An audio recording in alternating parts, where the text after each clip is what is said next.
the Army, okay? I'm going to try to be open-minded here, okay?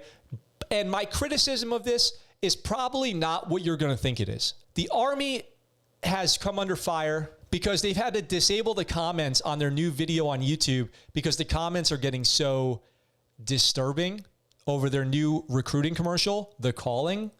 So the Army disabled comments on a series of new recruiting commercials meant to reach potential recruits from all backgrounds after being bombarded by criticism that the service is too woke. And I'm not here to tell you that the Army is too woke, okay? That's not my criticism. I think they're telling a great story. But I do have criticism that I'm going to get to after we watch it. The new series called The Calling, posted to YouTube May 4th, showcases real soldiers and their stories in an animated format. One video features a corporal who discusses her fairly typical childhood in which she took ballet and played the violin and some other stuff that we're going to get to. A week after the series launched, the Army said it had to disable comments on the videos on May 12th after seeing a significant uptick in negative commentary, which were not aligned with Army values, according to Laura DeFrancisco, a spokeswoman for the Army Enterprise Marketing Office. You can imagine what those comments were like. I get death threats on my channel for being too liberal sometimes or being too conservative, or which I'm neither of those things.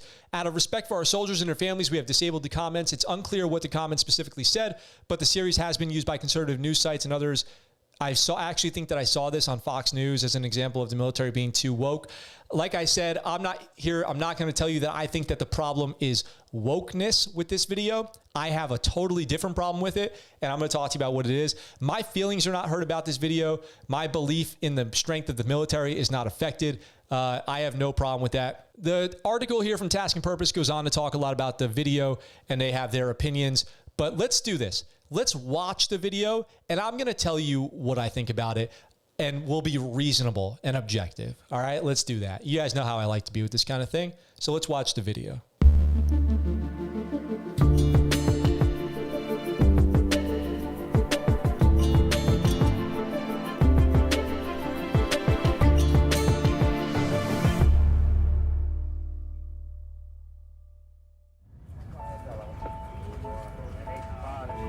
This is the story of a soldier who operates your nation's Patriot missile defense systems.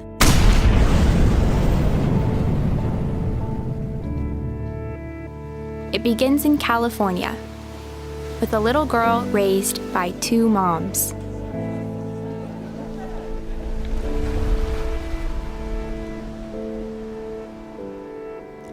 So right off the bat, I mean, you can see where this is going, right? A little girl raised by two moms.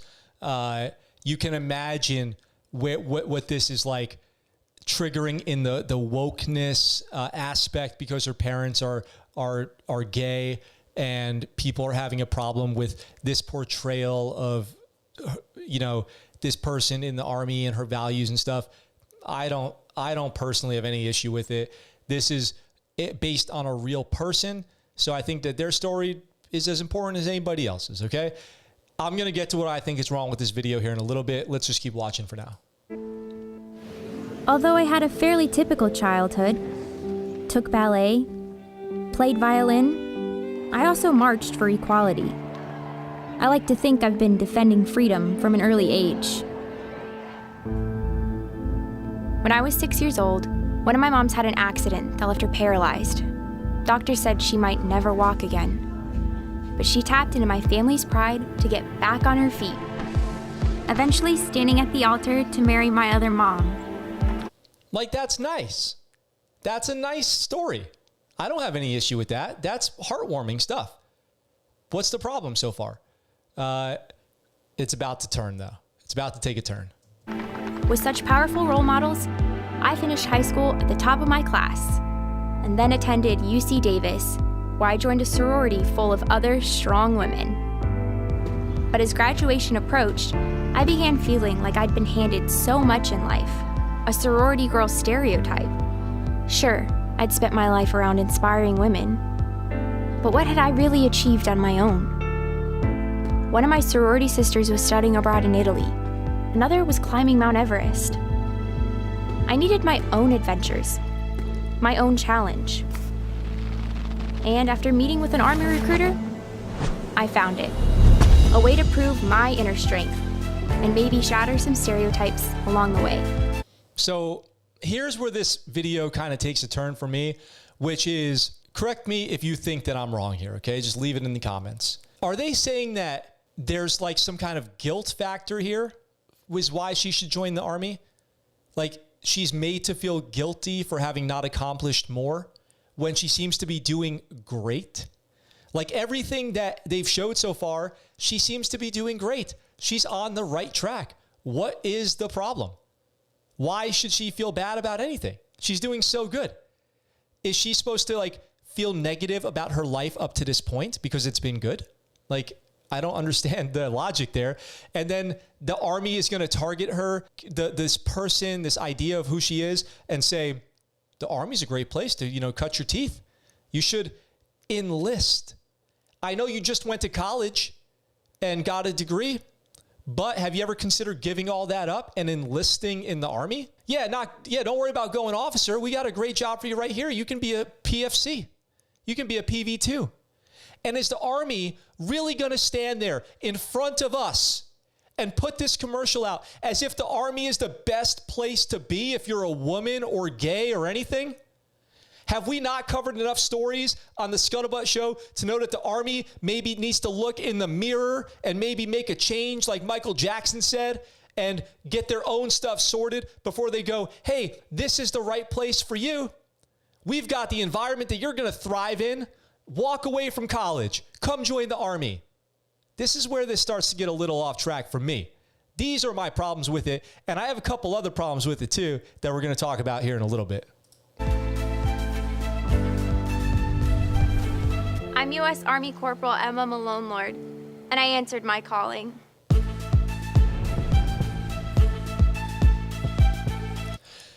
Here's my other problem with this, okay? It's not this story or who she is. It doesn't feel too woke for me. I have none of those problems with this video, to be totally honest with you. It's just another story of a person in the military. I think it's a fine story. And I want to remind you guys a little history here in a second. What do you think these commercials cost? And how many people do you think they're going to reach with this? My instinct is that the return on investment here is going to be low. My other instinct is this is the Army begging for a second chance. This is just like when The Bachelor fired Chris Harrison because he didn't condemn a contestant for going to a party that might have been considered culturally insensitive. All he did was not condemn her, and they fired him saying that they don't stand for that kind of stuff. When The Bachelor has been under fire for 20 years for being a racist program and the way that they treat minorities on that show. So what they do is they throw somebody else under the bus and go, look, we're good. It's not us. It's not the organization. It's the individuals that we had a problem with. No, we're good. When the blame should be completely focused inward on leadership in the organization. The Army is not today the best place for someone like Emma. She should be commissioned for one, or at least I want to hear her explanation of the fact that a commission must have been offered to her because that's the law. If you're a college graduate with a bachelor's degree, they have to tell you about an officer program before you enlist and give you that opportunity. So then she enlists in the Army, and we're going to pretend like the Army hasn't been ransacked with harassment and assault and rape and murder for like ever. Is that what I'm supposed to go with here? It seems like a waste of money. It seems like too late messaging that the Army's trying to deflect big time here all of their problems into saying that they're the branch that is most accepting of all of this when the Navy's been way better at this for way longer. I mean, the Marine Corps too, frankly. The Army might be the worst branch at this. We had that story about the Army burying EO complaints for years at the Pentagon. My problem here is I don't believe the Army. I just don't believe them. I think they're full of it. I think what they're saying in this video is just not true. That's my problem with this video. I'm all good with Emma. I'd probably be friends with, she'd probably be somebody I'd be friends with. The wokeness is not a factor to me here. I just don't believe the Army. But for everyone complaining about wokeness factor here, let me just remind you, I brought this up with somebody else I was talking to offline the other day. There was a time where people said repealing Don't Ask, Don't Tell would be the end of the military. And it obviously was not. All types of people have been serving in the military since the inception of the military. just because the laws change doesn't mean things are going to change. They've always been this way. People have just had to hide who they are and what they're into. That's the only difference. Everybody's in the military. It takes all types, okay? It takes all types. It takes men and women and gay and straight and trans have been serving in the Army since the beginning of time. So if people join now legally who are allowed to do it and live their lives outwardly, that's the only difference. Emma, you played yourself. And the Army played you too. That's what I think. That's the problem with this video. It's not the wokeness, okay? So for everyone who's saying the Army is too woke and all this stuff, now you have my 2 cents on it. The Army's not too woke. They're too full of BS is what I think. What's up, guys? Thanks for watching that clip from our live show. We're live right here on YouTube, Sunday through Thursday, 1800 Pacific Standard Time. If you want, come on by, join the chat. I'd love to hear from you. If you like that video and you want to see more, consider checking out this video right here or subscribing to the channel with this button right here. I look forward to talking to you really soon. I'm out for now.